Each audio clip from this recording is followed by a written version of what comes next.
Mahina po kamo sa Bicol. Sa video po na ito ay inyong makikita kung gaano umaasenso ang Camaligan River Park dito sa Camaligan, Camarines Sur. Mag-comment nga po kayo kung kayo ay nakarating na dito at ano ang inyong masasabi sa lugar na ito. At kung hindi pa po kayo nakapunta ay mag-comment din po kayo, baka sakaling masamahan ko kayo papunta dito.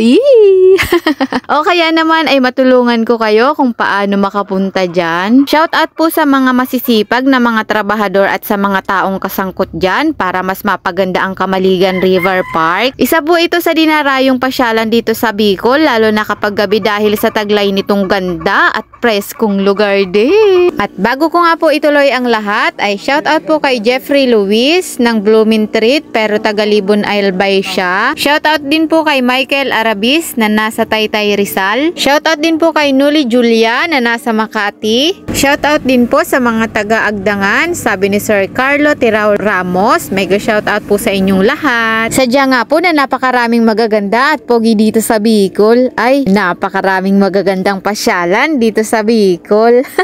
Kaya naman hindi ko maubos-ubos pasyalan. Kaya kung nasa ibang lugar po kayo, sana ay magkaroon din po kayo ng panahon para mapasyalan ang magandang probinsya ng Bicol. Salamat kaninyo ngamin.